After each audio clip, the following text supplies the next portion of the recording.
Sir আমার ইন্টারভিউটা। ও আচ্ছা আচ্ছা, বসুন বসুন বসুন। আচ্ছা, তোমার প্রথম প্রশ্ন, তোমরা আমাকে রক্ত দাও আমি তোমাদের স্বাধীনতা দেব, এই কথা কে বলেছে? নেতাজি সুভাষচন্দ্র বসু। বাহ, খুব ভালো। আচ্ছা এবার বলো তো একজন দেশ বিরোধী মানুষের নাম। অনেকেই তো আছে, যেমন ধরো মহাত্মা গান্ধী। বাহ, অসাধারণ। এবার বলো তো আমাদের ভারতবর্ষ কবে স্বাধীন হয়েছিল? 1942 সালে।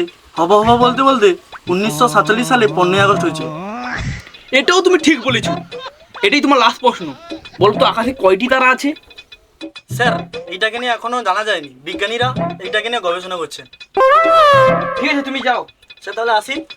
আসো। और अभी तो रुको। নেক্সট জন। ভাই তোকে কি কি প্রশ্ন করছিল? আমার প্রশ্নগুলো মনে নেই, উত্তরগুলো মনে আছে। আরে উত্তর তো লেখো। বাস উঠকো তো। শাশুড়ি গরম গরম নরম নরম নরম শাশুড়ি গরম গরম নরম। তোর নাম কি? নেতাজি সুভাষচন্দ্র বসু। আরে তোর বাবার নামটা কি? অনেকেই তো আছে, যেমন মহাত্মা গান্ধী। আচ্ছা এবার বল তো তোর জন্ম কবে হয়েছিল? 1942 সালে হব করতে করতে শেষে 1947 সালে 15 আগস্ট হয়েছিল। আমি বলি শালা কি তুই পাগল হয়েছু? এটা এখন জানা জানি, বিজ্ঞানীরা এটা নিয়ে গবেষণা করছে।